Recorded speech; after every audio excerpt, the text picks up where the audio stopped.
Welcome to the Auction Museum. My name's Andrew Woods, and I'm here to give you a talk about uncovering the Ryther Hoard. This is the third in our talks to accompany one of our exhibition called Richard III Coming Home. If you want to see the exhibition, it's on here at the Auction Museum until the end of October.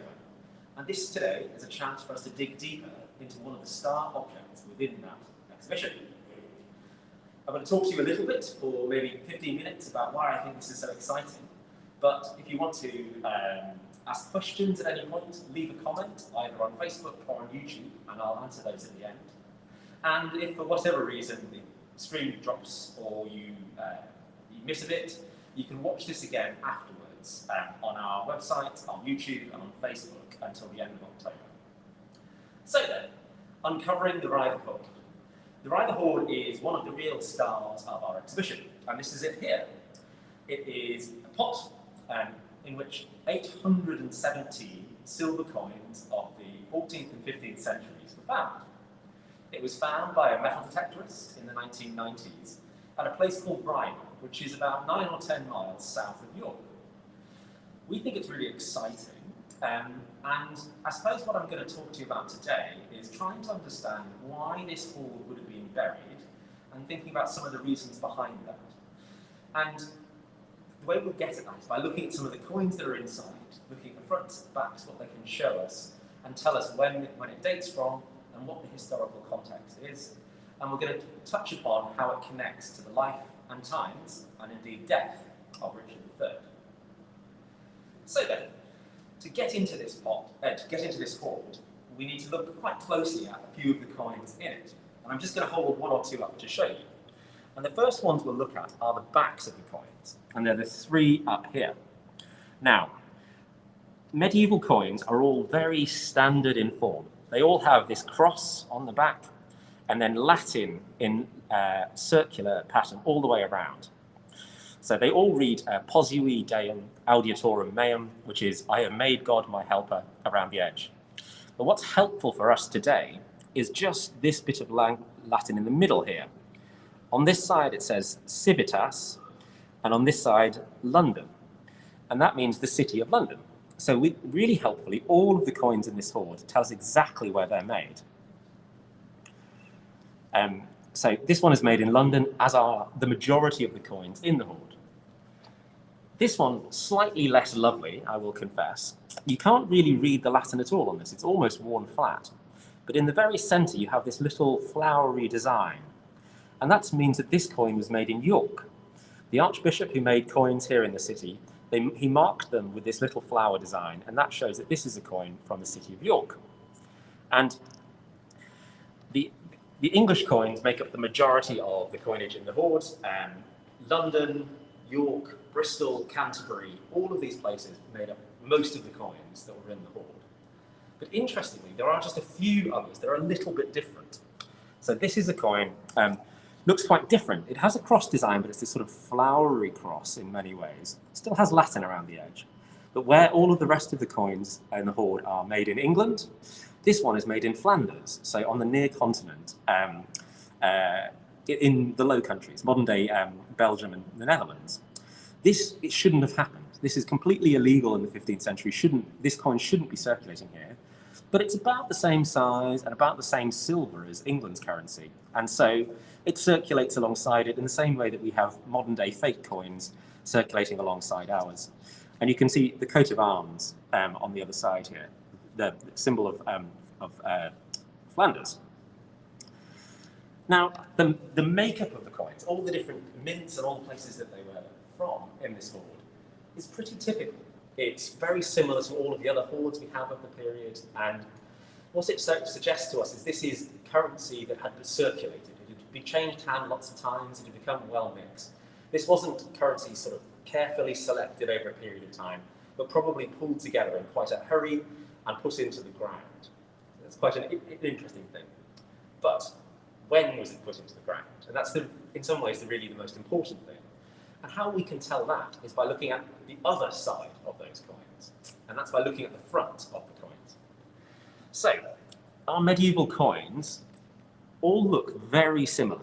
So in the centre, they have a portrait of the king. here with sort of long flowing hair and a big crown here. And then around the edge, Latin legends.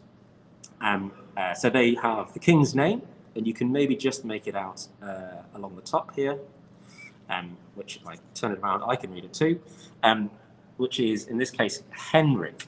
So Henric. So this is a coin of Henry VI. And he's one of the kings who ruled during the Wars of the Roses, and has the rest of his titles around there.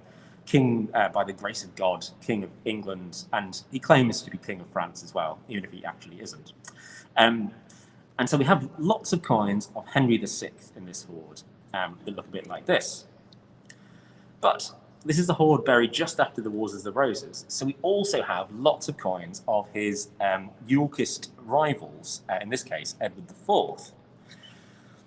All medieval coins have the same image, so you see exactly the same portrait. It's not a picture of the king so much as a sort of depiction of a generic king. The only real difference is that where we had Henric around here, you might just be able to see EDWA, the beginnings of Edward, and this coin, Edward IV. So you have these two coins of either side of the Wars of the Roses. Henry VI and Edward IV were fighting during the second half of the 15th century. And it's interesting that you have both of the coins in this hoard, and hundreds of both of these two kings are found in Ryther. And it suggests that while there's sort of real political uncertainty, the Yorkists and the Lancastrians battling it out for the Kingdom of England, actually their coins circulated alongside one another in the pockets of the normal people. And so whilst the Wars of the Roses definitely affected the political and royal landscape of England, maybe for ordinary people, actually those who were using the currency, it was kind of business as usual, I suppose.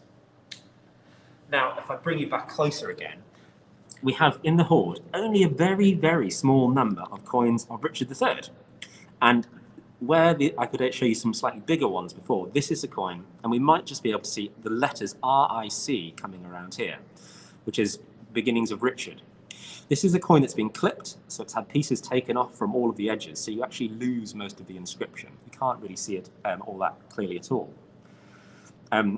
There's not very many coins at all of Richard in here, and that's because he reigned for only a very short period of time. He's only on the throne for 2 years, doesn't have a lot of chance to make lots of coins, but there are coins of his within the hoard, just a handful of them, and actually this is one of the nicer ones.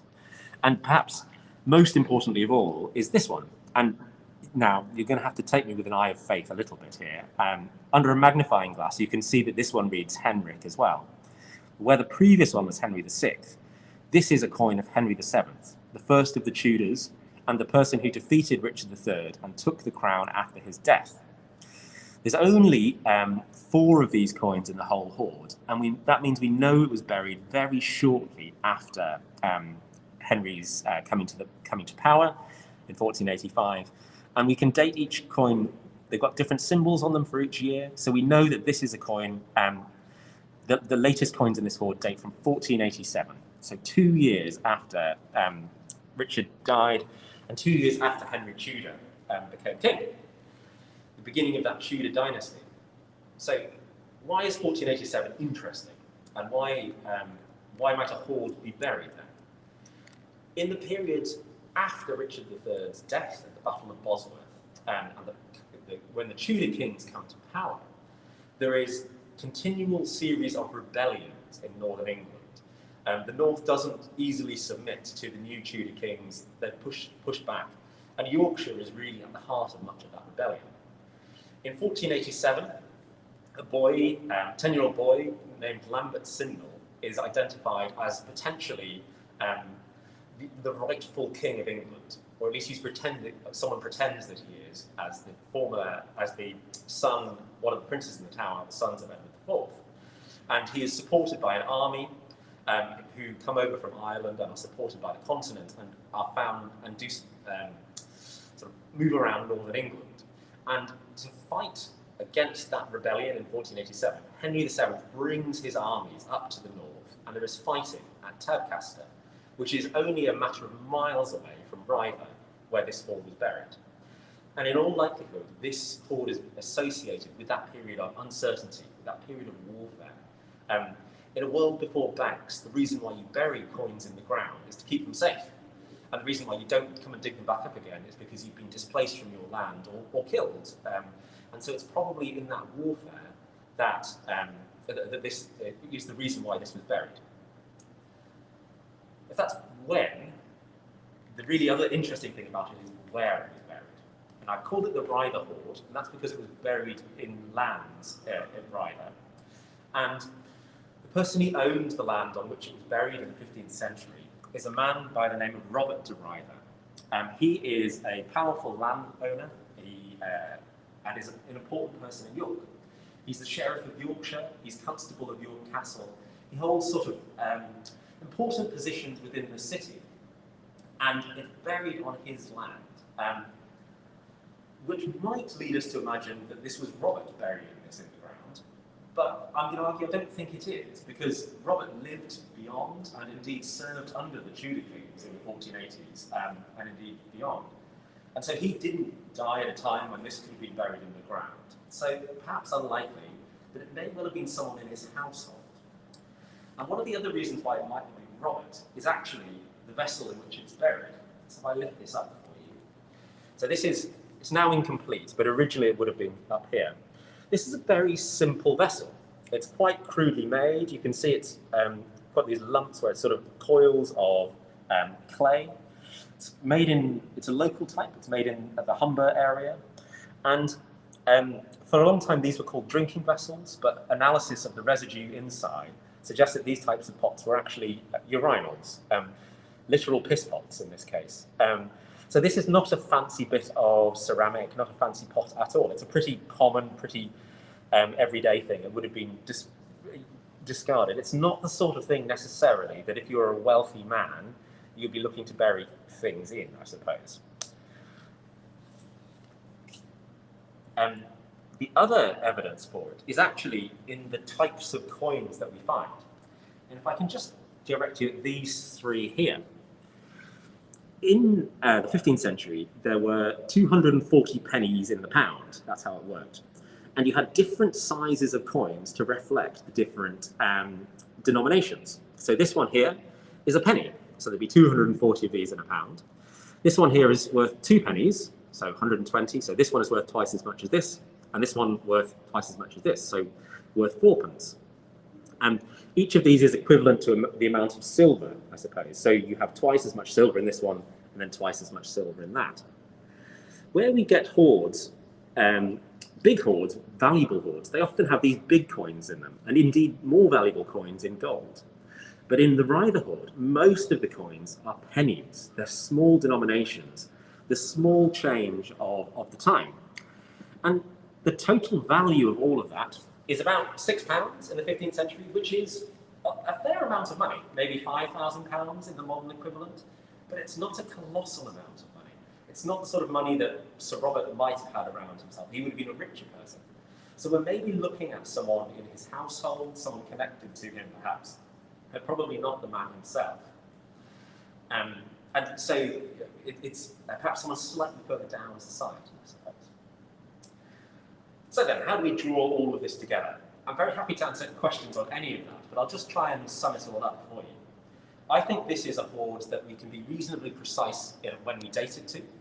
It's dated to about 1487, and is probably connected to that warfare that was going on in Yorkshire at the time. It's buried on the land of Sir Robert de Ryther, an important York lord and someone connected, well connected within the city, but probably not by him, but probably by someone he knew or served with him. And what I think is quite interesting is that it's buried at that time of conflict, but actually the mixture of coins in it from lots of different mints and with lots of different kings do suggest business as usual. That the economy continues even despite all of this political turmoil. And so in many ways this is a hoard which can tell us about political uncertainty but kind of economic continuity at the same time. And in that way, I think it gives us a really interesting understanding of the 15th century, a time when we often think of as really defined by warfare, that actually some things did continue nonetheless. Thank you very much, and I'm very happy to take any questions that you might have now. Just going through. None yet. No questions just yet. And then I'll just say that we have a series of other talks in this programme as well. So next week we're really fortunate to be able to welcome Kate Giles, and we have 2 further talks. And if you want to look at any of those, you can see details of them on our website and book onto them there. Or you can watch the previous talks in the series on YouTube or on Facebook through until the end of October. My colleagues have been exploring different parts of the collection here, and we've also heard from a variety of archaeologists and historians about the life and times of Richard III. None coming through. Then I will say thank you very much. You are welcome to watch this again on Facebook or on YouTube. If you've enjoyed it, please share it with a friend. There's a question. Someone has asked a question. Is the silver all the same quality? So yes, is the short answer to that question. So you may have heard of sterling silver now, which you will get jewellery made from about 92.5% fine. So 92% silver. That comes from these coins. These are over 500 years old. The sterling standard goes back 700 years in this country, and they're all made to that same fineness. So they're all very good quality silver. What's interesting is they're not all the same weight. So whilst they're all the right metal, they get chopped down and clipped around the edges and little bits taken off them over the years. And what that means is that rather than counting out your money, you probably would have weighed it out. So you'd have had a little balance, and if you put 10 or 20 or 120 coins or whatever, there would be an appropriate amount that it's supposed to weigh. If it weighed less than that, it would be no good, but there's a sort of tolerance allowed. So whilst they were very certain to maintain that fineness, the weight of the coins was the thing that changed a little bit. And in fact, the sterling that English coins are made of is very widely admired in Europe. It's copied. You get the designs that you see on these, the cross and that portrait, copied in other parts of Europe where they don't put as much silver in, but because it's so well thought of, the sterling standard in England, that it's copied elsewhere.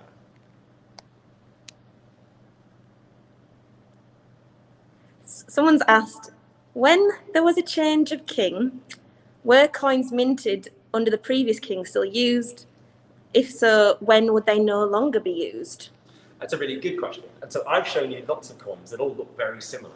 And that in this hoard, we have really good evidence that every king from Edward I, so about 1300, every single king, all the way through to Henry VII, so we're looking at maybe 10 or 12 different kings, are all found in this hoard. So each one is represented there by coins, and so they didn't change them. That changes actually with the Tudors. So particularly Henry VIII's coins, he gets rid of all of the old money and introduces new money instead. And that is to a certain extent because he wants to reduce that quality of silver. Where these are all 90% fine, he reduces the standard down to 40, 50%. And what that does is means he can take a very tidy profit on that, but it also means that all of that old silver, up to 200 years old by that point in time, is all melted down and turned into the new king's coins. So, yeah, you see a huge variety here, nearly 200 years worth of different kings represented on coins in the hoard. Oh, there's lots of questions now. Has the metallic composition of the coins been determined? In this case, no. So we don't know exactly what every coin is made of, but we know across the period that they're very standardised in the form. England in the medieval period is very good at making coins. They're made in big mints in London and in York and in a few other places that take in vast amounts of silver, melt it all down, make it. They're taking really big bits, melt it all down, and then making sure it's very pure and very fine. And that means you get this sort of very shiny effect. They're still in very good condition even now. So we don't bother testing every single one because we know that fundamentally they're all going to be very similar. You do get the odd one or two where you can see that they might not have been so good, which might be a fake, but generally speaking, everything in this hoard is very, very consistent and very high standard, I suppose.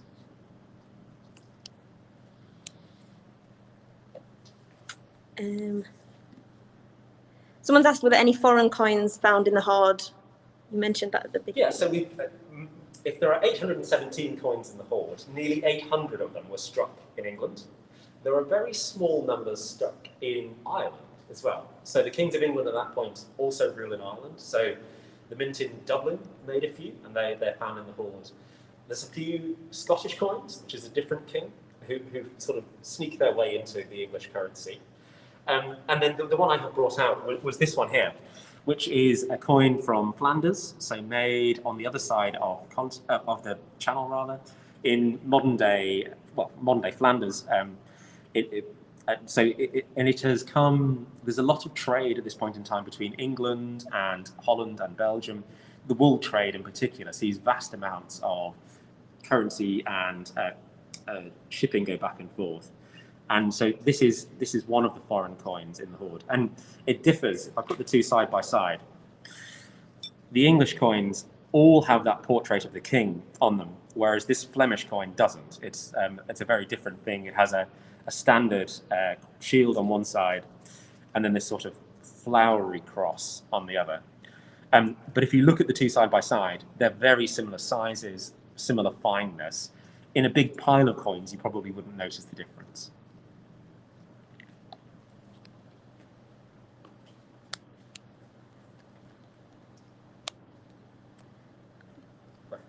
Then, thank you very much for listening.